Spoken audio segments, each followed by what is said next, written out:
Assalamu alaikum. Today we are going to study English grammar's very important topic that is called direct and indirect speech. Direct speech किसी भी बात को, किसी भी जुमले को जिसने कहा है उसको उसी के अंदाज में बोल देना, उसी के अल्फाज में बोलना। ये शॉर्ट में मैं बता रहा हूं, अभी डेफिनेशन आएगी। तो किसी भी इंसान की बात को उसी के अल्फाज में बता देना, दोहराना, इसे कहते हैं डायरेक्ट। और किसी और इंसान की बात को अपने अंदाज में बयान करना, इसे कहते हैं इनडायरेक्ट स्पीच। ये इसका शॉर्ट में डेफिनेशन है। अब आप लोग स्क्रीन पर देखेंगे डायरेक्ट एंड इनडायरेक्ट स्पीच, यहाँ पर आपको समझाने की कोशिश की गई है। राइट हैंड साइड में फैज नाम का एक लड़का है और लेफ्ट हैंड साइड में वारिस नाम का एक लड़का है। दोनों दोस्त हैं। अब देखिएगा, समझने की कोशिश कीजिए। दो दोस्त हैं, एक का नाम फैज और दूसरे का नाम वारिस है। अब वारिस का लेफ्ट की तरफ से जो जुमला है उसका एरो टैग लगा हुआ है, वहां पे लिखा हुआ है आई एम गोइंग। इसका उर्दू में तर्जुमा करेंगे मैं जा रहा हूं, ये वारिस कह रहा है। ठीक है, तो वारिस का कहा हुआ जुमला जो है उसने फैज से कहा आई एम गोइंग, मैं जा रहा हूं।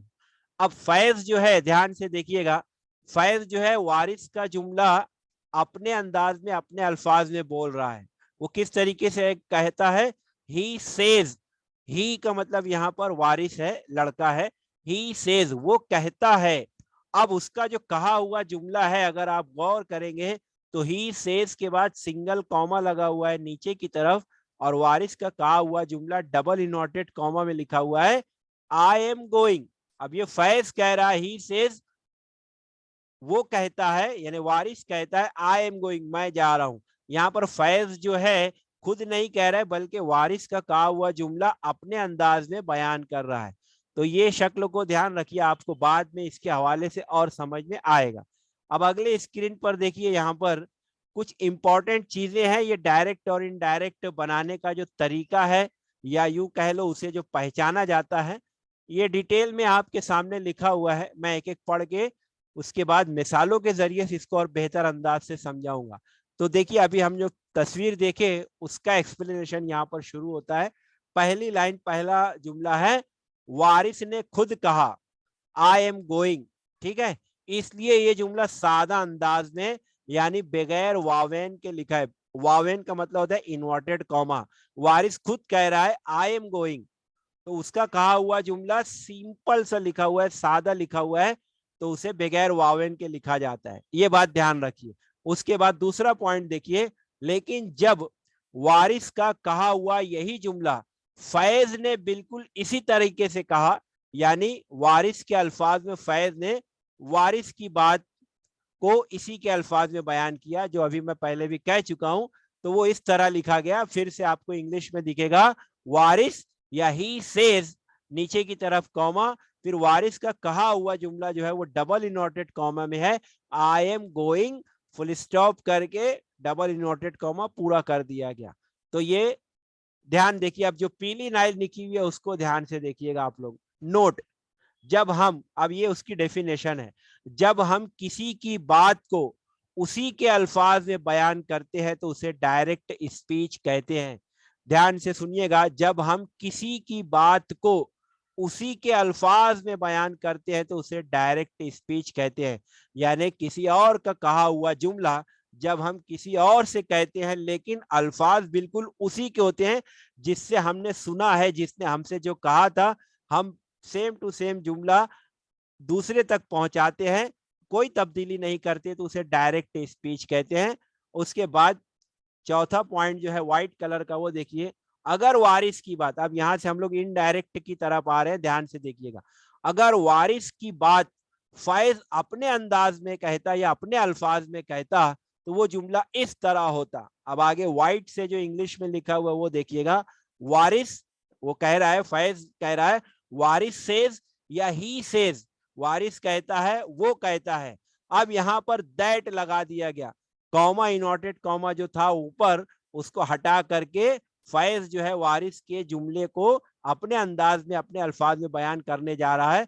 तो कॉमा जो सिंगल था और डबल इनवर्टेड कॉमा था वो हटा करके वहां पर दैट लगाया गया। वारिस और he says that he is going, आगे क्या लिखा है? ही इज गोइंग, वो जा रहा है। वारिस की बात फैज अपने अल्फाज में इस तरीके से कहता है, वारिस कहता है या ही वो कहता है कि दैट, यानी के वो कहता है ही इज गोइंग, वो जा रहा है। तो ये दोनों में आप फर्क देखिए, इंग्लिश में जो लिखा हुआ है he says I am going, वो कहता है मैं जा रहा हूं। ये फैज ने वारिस की बात को अपने अल्फाज में नहीं कहा बल्कि उसी के अल्फाज में कहा, तो वो कहता है he says I am going. लेकिन जब फैज जो है वारिस का कहा हुआ जुमला अपने अल्फाज में कहता है तो वो इस तरीके से कहता है he says that he is going. ठीक है। अब येलो लाइन देखिएगा दूसरी जो है, नोट, जब हम किसी की बात को अपने अल्फाज में बयान करते हैं तो इसी को इनडायरेक्ट स्पीच कहते हैं। अब आपको समझ में आ गया होगा दोनों में फर्क। जब हम किसी की बात को, यानी वारिस की बात को फैज ने जब अपने अल्फाज में अपने अंदाज में बयान किया है तो ये चीज हो गई इनडायरेक्ट स्पीच। ठीक है। अब नीचे के जो 3 पॉइंट हैं चौकोन बॉक्स के बुलेट्स के हिसाब से वो देख लीजिए। वावेन, जिसे इन्वर्टेड कॉमास कहते हैं, वावेन के अल्फाज से बाहर जो फेल यानी वर्ब होता है, यानी जिसके जरिए हम किसी की बात को पेश करते हैं, उसे रिपोर्टिंग वर्ब कहते हैं। मैं आपके सामने वापस से एक स्क्रीन लाता हूं।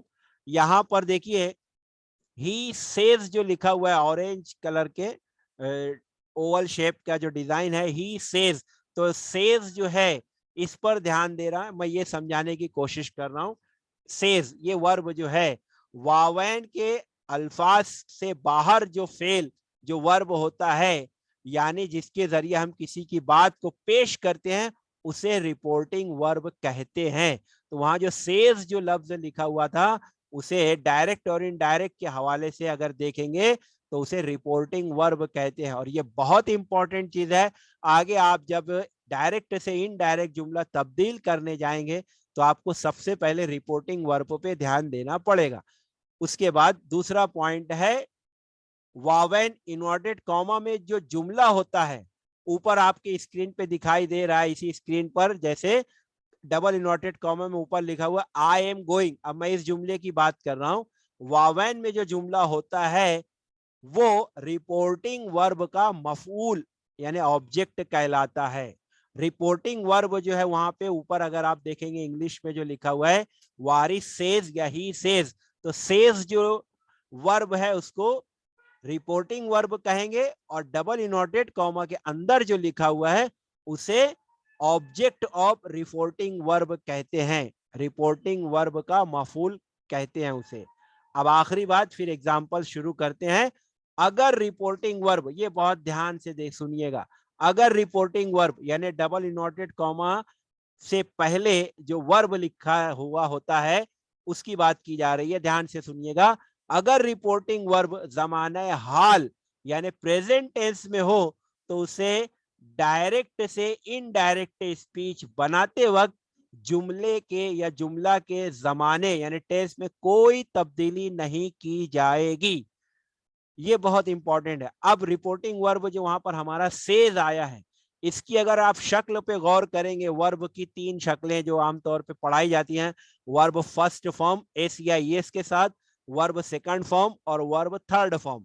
तो अगर आप गौर करेंगे, से जो है वो मेन वर्ब है, उसमें एस लगा हुआ है, सेज, तो ये प्रेजेंट टेंस है। ऐसा वर्ब जिसमें एस या ईएस की आवाज होती है या सिंपल फर्स्ट फॉर्म में लिखा रहता है, वो प्रेजेंट की शक्ल में होता है, प्रेजेंट टेंस में होता है। तो यहाँ सेज लिखा हुआ है, तो ध्यान से सुनिएगा, जब ये प्रेजेंट टेंस में ही है सेज, तो हम डायरेक्ट स्पीच से यानी वारिस का कहा हुआ जुमला जब हम इनडायरेक्ट स्पीच यानी फैज अपने अंदाज में अपने अल्फाज में जब बोलना चाहेगा, जब हम उसका डायरेक्ट से इनडायरेक्ट तब्दील करेंगे तो जुमला जिस जमाने में दिया रहता है उसमें कोई तब्दीली नहीं की जाती।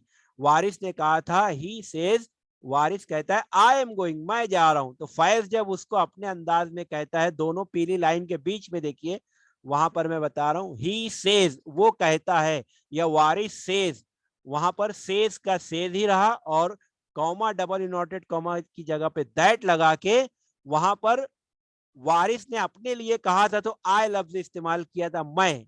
लेकिन अब फैज जो है उसका दोस्त जो है वो कह रहा है उसकी तरफ से, तो वो ही का इस्तेमाल करेगा, वारिस लड़का है इसलिए ही आ गया। और ही की वजह से एस उसमें जो ही इज, क्योंकि प्रेजेंट टेंस है, ही इज, और गोइंग जो है गो की पहली शक्ल में आईएनजी है, तो he says that he is going. दोनों का अगर आप जमाना गौर करेंगे, आई सब्जेक्ट के साथ प्रोनाउन जो आई है उसके साथ हेल्पिंग वर्ब बी की शक्ल एम लगती है, और ही शी इट के साथ बी की हेल्पिंग वर्ब की जो शक्ल होती है इज इस्तेमाल होती है। तो he is going, I am going. इस तरीके से अगर आप दोनों पे गौर करेंगे तो जमाना चेंज नहीं हुआ है, दोनों प्रेजेंट कंटिन्यूअस में ही है। ये इंपॉर्टेंट था। अब अगले स्क्रीन पर आप देखिए और क्लियरली समझ में आ जाएगा। सना और कासिम दो बच्चे हैं, स्कूली बच्चे हैं। Reporting verb and its object in simple present tense, ये आपको समझाने की कोशिश की जा रही है। देखिए, सना जो लड़की है वो कहती है आई स्टडी डेली। आई यानी मैं, स्टडी पढ़ाई करती हूँ, डेली रोजाना, मैं रोजाना पढ़ाई करती हूँ। ये सना का खुद का जुमला है, इसलिए सिंपली लिखा हुआ है, सादे अंदाज में लिखा है, डबल इनवर्टेड कॉमा में लिखने की जरूरत नहीं है। ठीक है। अब कासिम जो है उसका जो क्लासमेट है वो उसी का जुमला उसी के अंदाज में कह रहा है, यानी कह रहा है कासिम, लेकिन अल्फाज सना के हैं, तो वो कैसे है, रेड बॉक्स में जो लिखा हुआ है वो देखिए, शी। अब वो या तो लड़की के हिसाब से प्रोनाउन शी इस्तेमाल करेगा या डायरेक्ट उसका नाम लेगा, सना भी कह सकता है। तो शी या सना सेज, देखिए यहां पर सेज लिखा हुआ है, उसके बाद कॉमा लगा करके डबल इनवर्टेड कॉमा के अंदर सना का जो जुमला है वो लिखा गया, I study daily full stop और डबल इनवर्टेड कॉमा कंप्लीट कर दिया गया।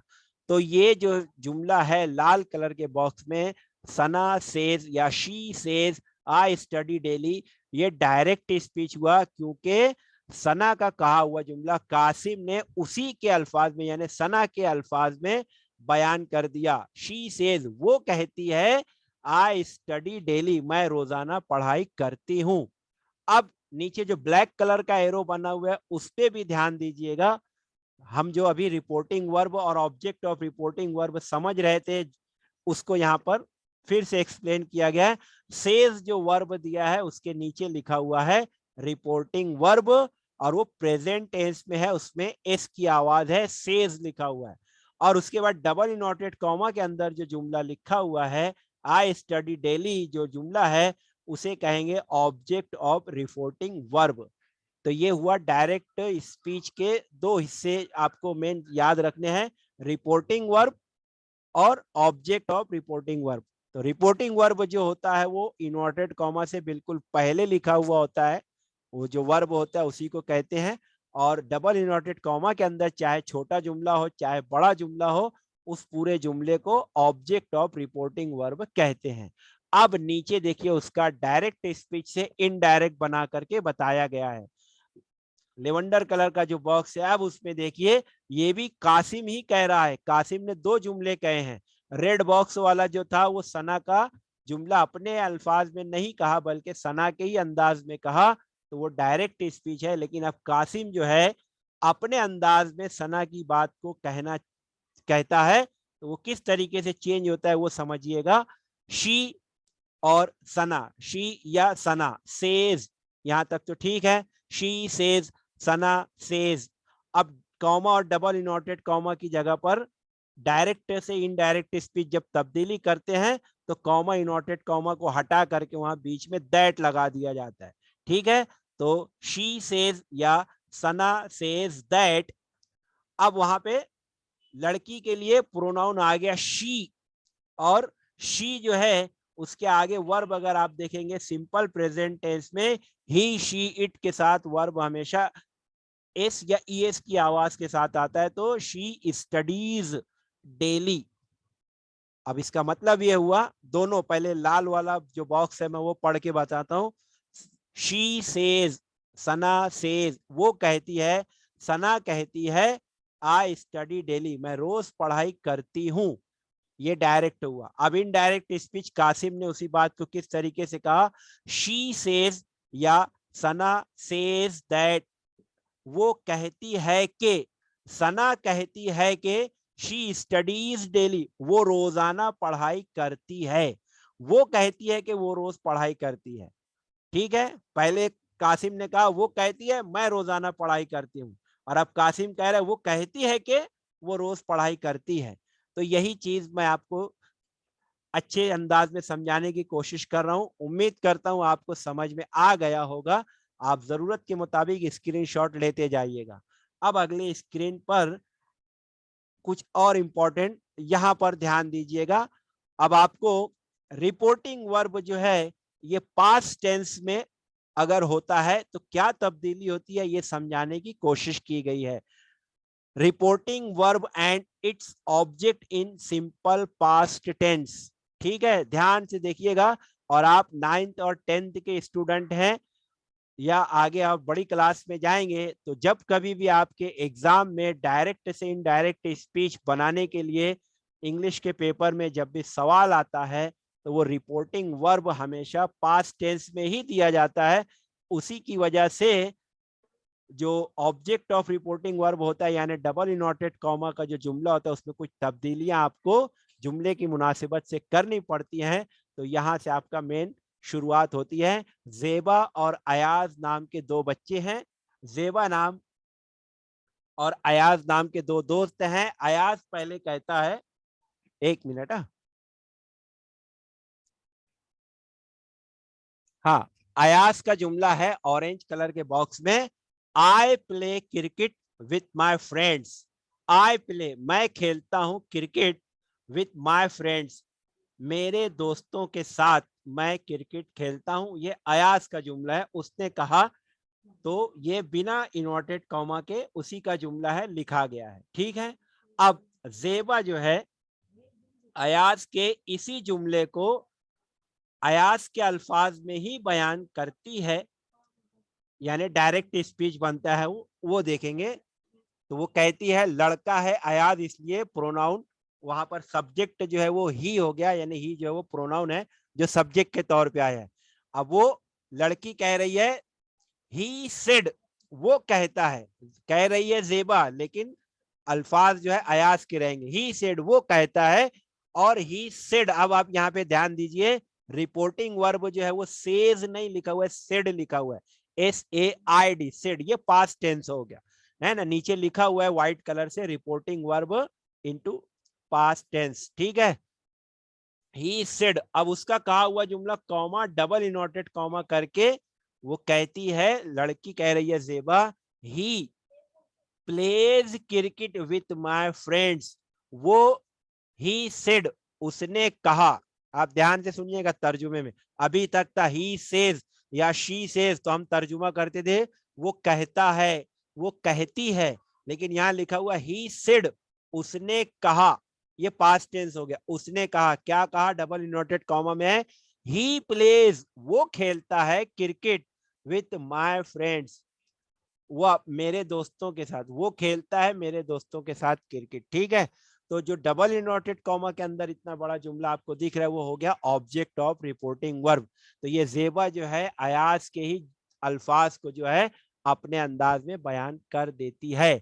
अब जब ये डायरेक्ट स्पीच था ग्रीन बॉक्स वाला, अब इसका जब इनडायरेक्ट स्पीच हम बनाएंगे, बिल्कुल नीचे जो लिखा हुआ है, तो देखिएगा रिपोर्टिंग वर्ब पास्ट टेंस में है, इसलिए जब इनडायरेक्ट स्पीच में आएगा तो सब्जेक्ट ही के बाद आप देखेंगे तो वहां लिखा हुआ टोल्ड, ऊपर लिखा हुआ था डायरेक्ट स्पीच में जेबा ने कहा था ही सेड, लेकिन जब उसको इनडायरेक्ट स्पीच में तब्दीली करेंगे तो वो हो जाएगा ही टोल्ड। अब टोल्ड ये जो है सेकंड फॉर्म है वर्ब का, इसकी फर्स्ट शक्ल होती है टेल, टेल यानी बताना, टोल्ड बताया, ही टोल्ड उसने बताया, दैट। अब दैट क्यों आया, क्योंकि हम डायरेक्ट से इनडायरेक्ट स्पीच में तब्दीली कर रहे हैं, तो कॉमा और डबल इनवर्टेड कॉमा जो है वो हट करके वहां दैट लगता है, ही टोल्ड दैट, उसने बताया कि। अब यहां पर देखिए पास्ट टेंस होने की वजह से, बहुत ध्यान से देखिएगा, ये पहला जुमला है आपको, helping sorry reporting verb past tense में यानी सेड होने की वजह से पूरा जुमला जो है डबल इनवर्टेड कॉमा में उसमें भी आपको पास्ट टेंस नजर आएगा, वो देखिए क्या है, he told that he played, उसने बताया कि वो खेला या उसने खेला क्रिकेट विथ हिज फ्रेंड, उसके दोस्तों के साथ। अब ये जो अयास के जो जुमले थे या अयास का जो जुमला है, वो जेबा अपने अंदाज में बयान करके कहती है ही टोल्ड दैट, उसने बताया कि वो अपने दोस्तों के साथ क्रिकेट खेला, हिज फ्रेंड उसके दोस्तों के साथ क्रिकेट खेला। तो ऊपर देखिए ग्रीन बॉक्स में ही प्लेज लिखा हुआ था, क्योंकि हम अयाज का जुमला जेबा बिल्कुल उसी के अंदाज में बयान कर रही थी, लेकिन डायरेक्ट से जब इनडायरेक्ट बना तो जो प्रेजेंट टेंस होता है वो पास्ट टेंस में तब्दील हो जाता है, ये ध्यान रखिएगा। He told that he played cricket with his friends. अब एक चीज आपको जो मैं समझा दूं कि ये जमाने में तब्दीली क्यों हुई। जब जेबा ने उसी का जुमला कहा तो सिंपल प्रेजेंट टेंस में कहा कि he plays cricket with my friends, लेकिन जब उसने डायरेक्ट से इनडायरेक्ट स्पीच यानी अपने अल्फाज में जब जुमला कहा तो जमाना बदल गया। वो इसलिए, ध्यान से सुनिएगा उसकी वजह क्या है, कि अयाज और जेबा जब सामने सामने बात कर रहे थे तो अयाज उस वक्त जो था वो प्रेजेंट टेंस में था, उसी वक्त उससे कहा था कि मैं मेरे दोस्तों के साथ क्रिकेट खेलता हूँ। तो जेबा भी जो है उसी के जुमले को उसी के अल्फाज में बयान करती है। लेकिन जब वो अब वक्त गुजर चुका है, अयाज मतलब क्रिकेट खेल चुका है अपने दोस्तों के साथ, अब जेबा नाम की लड़की जो है उसी का जुमला किसी और को पहुंचा रही है, किसी और को बता रही है, तो वक्त गुजर गया, इसलिए वो प्रेजेंट टेंस से पास्ट टेंस में हो गया। ये ध्यान रखिएगा। अब अगले स्क्रीन पर आपको जो है यहाँ पर देखिए काइंड्स ऑफ सेंटेंस, हम लोग इससे पहले भी पढ़ चुके हैं। चार तरीके के जुमले होते हैं। असर्टिव सेंटेंस बिल्कुल ऊपर जो पहला है जिसे हम बयानिया जुमला कहते हैं, और ये जो है हम लोग रिपोर्टिंग वर्ब जो है उसके बारे में पढ़ रहे हैं। ध्यान देखिएगा, असर्टिव सेंटेंस बयानिया जुमला। तो जब बयानिया जुमला डायरेक्ट स्पीच में होता है तो वहां पे हमेशा सेड लिखा हुआ रहता है, लेकिन जब आप उसको इनडायरेक्ट स्पीच में तब्दील करोगे, बयानिया जुमला यानी जिसमें कोई बात कोई वाक्य बताया जाता है, कोई बात कही जाती है, तो सेड जो है वो टोल्ड में या इन्फॉर्म्ड में तब्दील हो जाता है। जैसे अभी पिछली स्लाइड में हमने देखा ही सेड को हमने कर दिया ही टोल्ड दैट, तो यहाँ पर डायरेक्ट स्पीच से इनडायरेक्ट स्पीच में जब गया सेड तो वो टोल्ड बना या इन्फॉर्म्ड बना, उसने बताया, तर्जुमा करेंगे, या उसने खबर दी के, इन्फॉर्म किया के। ठीक है। लेकिन जब हम इंटेरोगेटिव, ये मैं आगे पढ़ाऊंगा आपको, इंटेरोगेटिव सेंटेंस में यानी जब हम सवालिया जुमला पढ़ेंगे तो वहां पे सेड जो रहेगा helping verb, sorry reporting verb said जो रहेगा, अगर वो पास्ट टेंस में रहेगा सेड लिखा रहेगा, तो और जुमले में सवाल पूछा जा रहा है, सवालिया अंदाज होगा, तो उसका जब इनडायरेक्ट स्पीच बनाएंगे तो आस्क्ड में तब्दील हो जाएगा, या इंक्वायर्ड, दोनों का एक ही मतलब है, सवाल पूछा। आस्क्ड का मतलब होता है पूछा, इंक्वायर्ड यानी सवाल पूछा। ठीक है, उसने पूछा के या उसने सवाल किया के। उसके बाद ऐसे ही इंपेरेटिव सेंटेंस होता है हुक्मिया जुमला, ऐसा जुमला जिसमें किसी काम के करने या काम के ना करने के बारे में यानी हुक्म दिया जाता है या मना किया जाता है। तो वहां पर सेड जो होता है रिपोर्टिंग वर्ब, वो जब डायरेक्ट स्पीच से इनडायरेक्ट स्पीच में जाता है तो हम किसी से रिक्वेस्ट करते हैं काम करने के लिए, या टोल्ड या आस्क्ड भी होता है जुमले की नौयत के हिसाब से। तो टोल्ड जो है वो दो बार आपको नजर आएगा, असर्टिव सेंटेंस में भी और इंपेरेटिव सेंटेंस में, और आस्क्ड जो है वो इंटरोगेटिव में भी आएगा और इंपेरेटिव में भी आ सकता है। उसके बाद एक्सक्लेमेटरी सेंटेंस होता है इस्तेजाबिया जुमला, ऐसा जुमला जिसमें हैरत का इजहार किया जाता है, ताज्जुब जिसको होता है, वो जुमला उस वक्त जब कहा जाता है तो डायरेक्ट स्पीच में सेड अगर रहेगा रिपोर्टिंग वर्ब, तो इनडायरेक्ट स्पीच बनाते वक्त ही एक्सक्लेम्ड या शी एक्सक्लेम्ड ऐसे बन जाएगा। ठीक है, तो ये तमाम तब्दीलियां उसी वक्त होगी जब डायरेक्ट स्पीच में चारों में सेड सेड सेड सेड रहेगा, तब जुमले के हिसाब से असर्टिव सेंटेंस में टोल्ड होगा, इंटरोगेटिव में आस्क्ड होगा, इंपेरेटिव में रिक्वेस्ट हो जाएगा, एक्सक्लेमेटरी में एक्सक्लेम्ड हो जाएगा। ये मैंने जो जनरली इस्तेमाल ज्यादा होता है वो बता दिया, भले वहां पे आपको डबल डबल दिखाई दे रहा है। तो इस तरीके से डायरेक्ट और इनडायरेक्ट स्पीच का जो टेबल है इसका स्क्रीनशॉट लेकर रखिए। अब इसकी वजाहत जो है कल हम लोग और डिटेल में इंशाल्लाह इस लेसन को कंटिन्यू करेंगे। अगला लेक्चर जब भी रहेगा मैं आप लोगों को लिंक शेयर करूंगा और हम उसको आगे बढ़ाएंगे इंशाल्लाह।